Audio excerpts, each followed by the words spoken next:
Friends, हमारा आज का वीडियो है पोयम ओड टू नाइटिंगेल पर जॉन कीट्स ने लिखी थी। जॉन कीट्स को यंगर रोमांटिक पोइट्स में काउंट किया जाता है। जीजी बायरन और पीबी शेली के साथ उनका नाम यंगर रोमांटिक्स में काउंट होता है। जॉन कीट्स जो थे उन्हें काफ़ी कम उम्र में ट्यूबरक्यूलोसिस की बीमारी हो गई थी और इसी बीमारी के चलते 1821 में 23 फेब को उनकी मृत्यु हो गई थी, जबकि वो लगभग 25 वर्ष की उम्र के आसपास होंगे। उनकी सबसे पहली कविता थी जो उन्होंने लिखी थी 1814 में 19 साल की उम्र में। बहुत ही प्रॉमिसिंग पोइट थे जॉन कीट्स। अगर जीवित रहते तो शायद हमें बहुत सारी जानकारियाँ और बहुत सारा मटेरियल उनसे ऐसा मिलता जो कि एक माइलस्टोन बन जाता लिटरेचर के फील्ड में। ये पोयम ओड टू नाइटिंगेल उनके ओड्स के कलेक्शन में से ली गई है। कीट्स के ओड्स बहुत फेमस और पॉपुलर रहे हैं। कीट्स का ये ओड टू नाइटिंगेल भी होरेशियन फॉर्म में लिखा गया है, जिसमें स्टेंजा फॉर्म जो होती है बिल्कुल फिक्स होती है। स्टेंजा पैटर्न फिक्स होता है, मीटर फिक्स होता है होरेशियन ओड में। और यहाँ पर भी 10 लाइन का है हर स्टेंजा, और हर स्टेंजा में जो है आयम्बिक पेंटामीटर को यूज़ किया गया है। ये कुछ एक चीज़ें ध्यान रखनी है। नाइटिंगेल पक्षी के सॉन्ग को उन्होंने अपने एक फ्रेंड चार्ल्स ब्राउन के घर पर सुना था, जिनका घर हैम्पस्टेड में था। और इस गीत को सुनकर के वो इतने प्रभावित हुए थे कि उसी वक्त उन्होंने अपनी कुर्सी उठाई और एक पेड़ के नीचे बैठ गए थे, जिसके आसपास से ये पोयम सॉन्ग की आवाज़ आ रही थी नाइटिंगेल के। और जब वो वापस से वहाँ से उठ कर के घर की ओर आए तो उनके हाथ में कुछ 4-5 पन्नों में टूटी फूटी सी कुछ लिखा हुआ था, जो कि यही पोयम थी ओड टू नाइटिंगेल। पोयम देखते हैं। पोयम के अंदर वो अपनी लाइफ को कंपेयर कर रहे हैं नाइटिंगेल से और चाहते हैं कि नाइटिंगेल उन्हें भी अपनी लाइफ का हिस्सा बना ले और वो भी नाइटिंगेल की तरह इन जंगलों में कहीं विचरण करते रहें, बिल्कुल उन्मुक्त होकर कर। देखिए, पोयम स्टार्ट करती हूँ। माई हार्ट एक्स, मेरे हृदय में पीड़ा है, दर्द है। एंड अ ड्राउजी नम्बनेस, और एक ड्राउजी उनींदापन। ड्राउजी का मीनिंग होता है उनींदापन। एक उनींदेपन से भरी हुई नम्बनेस। नम्बनेस आलस्य का भाव। आलस्य का भाव जो है एक उनींदेपन से भरा हुआ, वो पेन्स माई सेंस, मेरी इंद्रियों तक को परेशान कर रहा है। यानी कि एक अजीब सी निष्क्रियता, एक अजीब सा आलस्य का भाव है, दिल में एक दर्द सा है। एज दो, ऐसा लग रहा है of hemlock I had drunk, जैसे तो मैंने हेमलॉक पी ली है। हेमलॉक क्या होता है? हेमलॉक एक जहरीला पौधा होता है और इसको अगर हम छोटे अमाउंट में लेते रहें तो ये नशा देता है, और अगर इसे ज़्यादा मात्रा में ले लिया जाए तो ये मृत्यु तक का कारण बन सकता है। तो वो कह रहा है जैसे तो मैंने हेमलॉक पी लिया हो, ऐसी आलस्य की भावना, निष्क्रियता का भाव मेरे शरीर में मुझे महसूस हो रहा है। आई हैड ड्रंक, ड्रंक यानी पी लेना। और emptied some dull opiate to the drains, या फिर शायद मैंने अपनी नसों में, ड्रेन्स यानी नसें, नालियों से नहीं है यहाँ पर, ड्रेन्स शरीर के अंदर की जो हमारी नसें हैं। ओपिएट यानी अफीम। अफीम जो कि नीरस या निष्क्रिय सा बना देती है, उस अफीम को जैसे तो मैंने अपनी नसों में डाल लिया है। 1 मिनट पास्ट, अभी 1 मिनट पहले ही। एंड लीथवार्ड्स हैड संक, और जब यह नशा मैंने किया तो परिणाम क्या हुआ? लीथ रिवर की ओर जैसे तो मैं डूब गया। लीथ ग्रीक माइथोलॉजी में एक ऐसी रिवर है जिसका पानी पीने के बाद व्यक्ति भूल जाता है। भुलावे की नदी कह सकते हैं हम इस नदी को। It is not through envy of thy happy lot.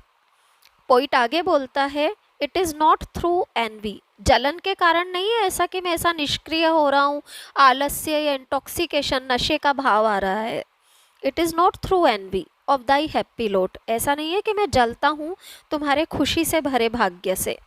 But being too happy, बल्कि मैं बहुत खुश हूँ। Being too happy in thy happiness, तुम्हारी खुशी में ही खुश हूँ मैं। दैट दाउ, कि तुम, light winged dried of the trees, तुम क्या हो? हल्के पंखों वाली जादूगरनी परी हो। ड्रायड पेड़ों के बीच में विचरण करने वाली एक परी का नाम है। लाइट विंग्ड हल्के पंखों वाली परी हो तुम ऑफ द ट्रीज, जो कि पेड़ों पर रहती है। इन सम मेलोडियस प्लॉट, किसी सुरीले से स्थान पर हो तुम ऑफ बीचन ग्रीन, और ये सुरीला स्थान जो है ना, यहाँ पर बीच के पेड़ों की हरियाली है। बीचन ग्रीन यानी बीच के पेड़ों की हरियाली। एंड शेडोज नंबरलेस, और अनगिनत परछाइयाँ हैं यहाँ पर। नंबरलेस अनगिनत, इस जगह पर बीच के पेड़ों की हरियाली है और अनगिनत परछाइयाँ हैं। सिंगेस्ट ऑफ समर, तुम किसके गीत गाती हो? गर्मी के गीत गाती हो। In full throated ease, full throated ease का मतलब है पूर्ण, इजी गोइंग अंदाज में गाती हो तुम पूरे गले से गाती हो, यानी कि पूरा सुर लेकर के गाती हो। बड़ा ही खूबसूरत है तुम्हारा गीत गाने का अंदाज। सेकंड स्टेंजा देखिए, आगे वो अपनी विशेष प्रकट कर रहा है कि काश उसे इस दुनिया की जो भी विपरीत परिस्थितियां, इन्हें भूलने का थोड़ा समय मिल जाए। O for a draught of vintage, O wish प्रकट कर रहा है वो, काश मुझे मिल जाए। A draught of vintage, vintage एक प्रकार की शराब होती है, मुझे थोड़ी सी विंटेज पीने को मिल जाए। दैट हैथ बीन, जो कि दैट हैथ बीन कूल्ड, ठंडी की गई हो। कूल्ड ठंडी करना, विंटेज एक प्रकार की शराब है, वो शराब जिसे कि कूल किया जाता है अ लॉन्ग एज, लंबे समय तक। इन डीप डेल्व्ड अर्थ, गहरे जमीन में दबा करके। डीप डेल्व्ड, जमीन में गहराई में, जमीन में गहराई में दबा करके जिस शराब को ठंडा किया जाता है, काश वो शराब थोड़ी सी मुझे पीने को मिल जाए। Of tasting of Flora and country green, इस शराब में किसका स्वाद होगा? वनस्पति का, फ्लोरा फूल, एंड द कंट्री ग्रीन, और ग्रामीण इलाकों की हरियाली का स्वाद होगा इस शराब में। डांस, मैं नाचूं ये शराब पी करके। प्रोवेंशल सॉन्ग, प्रोवेंशल जो है फ्रांस का साउथ एरिया होता है, जहाँ पर कि म्यूज़िक और डांसिंग के लिए पोइट गाते नाचते हैं, तो उस चीज़ को रेफर करते हुए कह रहा है कि मैं डांस करूं प्रोवेंशल सॉन्ग्स पर। एंड सनबर्नट मर्थ, सूरज की धूप में, सनबर्नट सूरज की धूप में पूरा एंजॉय करूं, इस शराब को पी लूं। और O for a beaker full of warm south, beaker glass, beaker का मीनिंग है ग्लास, काश मुझे एक गिलास भर के वो वार्म साउथ का, full of true the blushful Hippocrene, लालिमा युक्त, ब्लशफुल, ब्लश जो होता है शर्म की लाली, तो यहाँ पर लालिमा युक्त जो वो हिपोक्रेन फाउंटेन है, उसका पानी एक गिलास भर मिल जाए मुझे पीने को।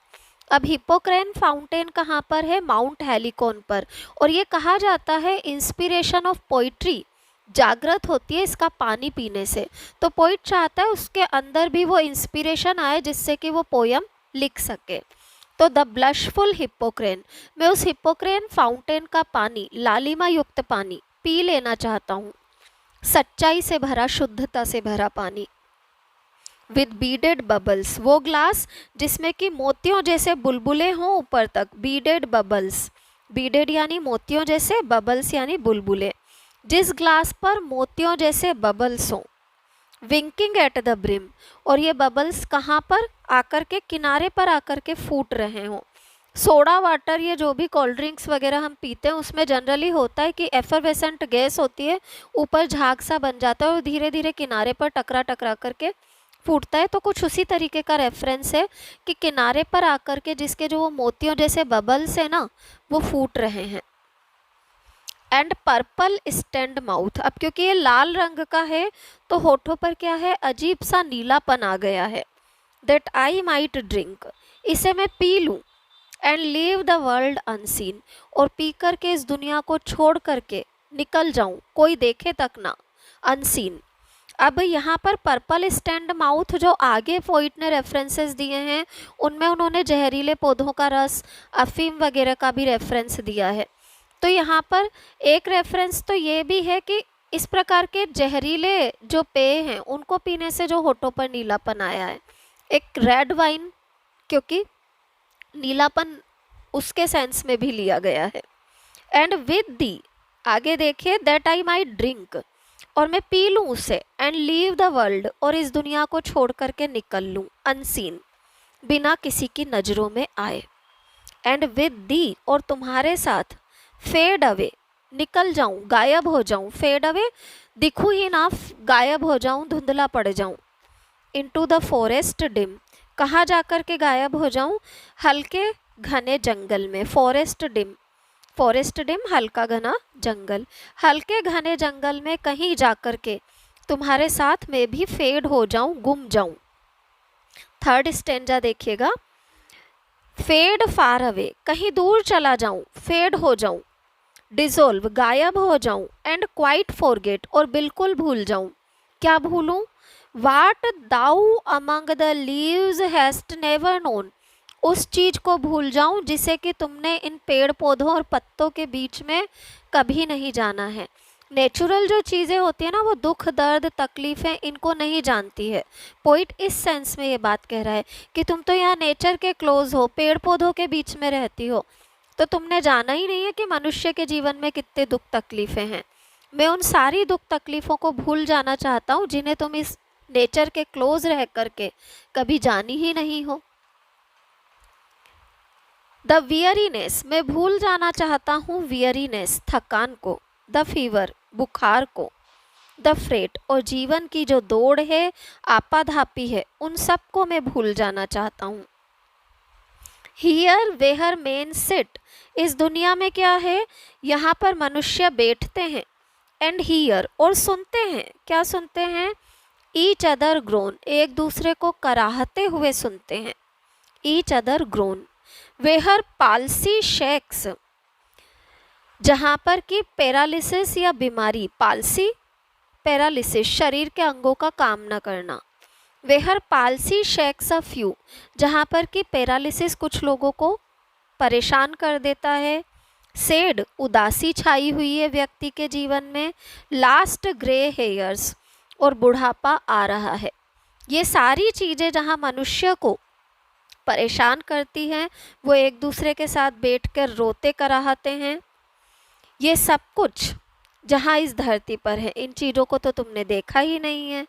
वेहर यूथ ग्रोज पेल, इस धरती पर क्या है, यौवन फीका पड़ जाता है। यूथ ग्रोज पेल, यूथ ग्रोज पेल, ग्रोज पेल यानी फीका पड़ जाना।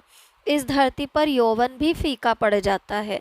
स्पेक्टर थिन, इतना दुबला हो जाता है जैसे तो क्या है, कोई कंकाल हो, इतना दुबला हो जाता है। एंड डाइज, फिर मर जाता है। वेहर बट टू थिंक, वो दुनिया जहाँ पर सोचना ही, is to be full of sorrow, दुख से भरा हुआ है। To be full of sorrow. And leaden eyed despairs, आंखें हैं जिनमें निराशा है। लीडन आइड क्यों लिया है अब पोइट ने, ध्यान दीजिएगा। लीड एक ऐसी धातु है जो कि पीले रंग की होती है, और पोइट्री में जनरली पीला रंग जो होता है उसे उदासी के सिंबल के तौर पर यूज़ किया जाता है। तो आंखें जो उदासी से भरी है, निराशा से भरी है, वो कहाँ है, इस धरती पर है। वेहर ब्यूटी, ये धरती जहाँ पर कि सौंदर्य, can not keep her lustrous eyes, अपनी आकर्षक आँखों को बनाए नहीं रख सकता, या अपनी आँखों में जो वो आकर्षण है उसे हमेशा के लिए नहीं रख सकता। लस्ट्रस नशीली, आकर्षक, अपनी आकर्षक आँखों को सौंदर्य कभी बना के नहीं रख सकता। एक उम्र के बाद उन आँखों में भी फीकापन आ जाएगा। और new love pine at them, या फिर कोई नया प्रेम झलकने लगेगा। New love pine at them, beyond tomorrow, आने वाले कल के परे। बियॉन्ड टुमोरो, आने वाले कल के परे इन आँखों में नया प्रेम झलकने लगेगा। नेक्स्ट स्टेंजा देखिएगा। अब पोइट इस पक्षी के बारे में कह रहा है, तुम अलग ही हो, तुम इस धरती की नहीं हो जैसे तो। दाउ वास्ट नॉट बोर्न, तुम्हारा जन्म नहीं हुआ है। फॉर डेथ, मृत्यु के लिए। Thou wast not born for death, तुम्हारा जन्म नहीं हुआ है मृत्यु के लिए। इमोर्टल बर्ड, ओ अमर पक्षी, ओ पक्षी तुम अमर हो, तुम्हारा जन्म मृत्यु के लिए नहीं हुआ है। नो हंग्री जनरेशंस ट्रेड दी डाउन, ना ही आने वाली पीढ़ियाँ, ट्रेड डाउन नष्ट करना, कुचल देना, ना ही आने वाली पीढ़ियाँ तुम्हें नष्ट कर पाएंगी ओ पक्षी। The voice I hear this passing night, तुम्हारी जो ये आवाज़ है जो आज मैं सुन रहा हूँ, दिस पासिंग नाइट, इस जाती हुई रात को जो तुम्हारी ये आवाज़ में सुन रहा हूँ, वाज हर्ड, वो सुनी गई है, इन एंशियंट डेज, प्राचीन दिनों में भी, यानी कि तुम तो पता नहीं कब से हो, पता नहीं कितने युगों सालों से तुम इस धरती पर हो, तुम्हारी आवाज़ आज ही नहीं बल्कि प्राचीन दिनों में भी सुनाई देती थी। किसको सुनाई देती थी? एम्परर एंड क्लाउन, राजा महाराजाओं को भी और उनके विदूषकों या मस्खरों को भी। क्लाउन वैसे जोकर मस्खरे के लिए आता है, यहाँ पर राजाओं के दरबार में जो मस्खरे या विदूषक हुआ करते थे उनके लिए है। Perhaps the self same song, शायद यही वो गीत था, self same song, self same song वही वाला गीत। दैट फाउंड अ पाथ, जिसे कि एक रास्ता मिला, found a path through the sad heart of Ruth, Ruth के उदास मन में जिसने अपना रास्ता बनाया, ये वही गीत था। When sick for home, Ruth जो कि अपने घर को याद करती थी। अब पहले रूथ के बारे में जान ले, हु वाज रूथ। रूथ जो थी ग्रीक माइथोलॉजी में, बाइबल में एक ऐसी महिला बताई गई है जो कि अपने पति की मृत्यु के बाद अपनी सास नओमी के पास आकर के रहने लगती है, अपने घर परिवार सबको छोड़ करके। और क्योंकि यहाँ पर वो किसी को नहीं जानती तो वो बिल्कुल अकेली हो गई थी, और उस अकेलेपन में वो गुनगुनाया करती थी या घूमती रहती थी उन विदेशी खेतों में, इलाकों में। तो वहाँ रूथ के हृदय में जो उदासी थी, उस उदासी से संबंधित गीत को जैसे तो तुम गाती हो, या रूथ इसी तुम्हारे गीत से खुद के मन को शांत करती है। ये रेफरेंस है यहाँ पर। रूथ का विवाह, दूसरी शादी जो है बाद में बोआज नाम के व्यक्ति से हुई थी। अब देखिएगा वापस से, through the sad heart of Ruth, शायद इसी गीत ने रूथ के हृदय की ओर रास्ता बनाया था। तो कहने का मतलब है रूथ ने भी अपने विचलित मन को इसी गीत से शांत किया था। व्हेन सिक फॉर होम, जब वो भी अपने घर के लिए पीड़ित थी, तरस रही थी। शी स्टूड इन टीयर्स, आंसुओं से भरी खड़ी रहती थी वो।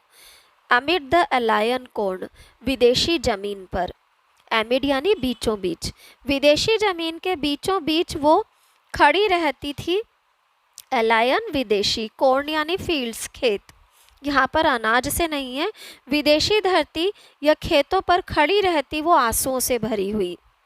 द सेम, ये वही गीत है, दैट ऑफ्ट टाइम्स, जो कि अक्सर कर, ऑफ्ट टाइम्स ऑफन, अक्सर कर, है चार्म्ड मैजिक कैसमेंट्स, जादू की तरह छाया था यही संगीत जादुई खिड़कियों पर। मैजिक कैसमेंट्स, कैसमेंट्स विंडोज, खिड़कियाँ, मैजिक जादुई, जादुई खिड़कियों पर अक्सर कर यही गीत छाया था।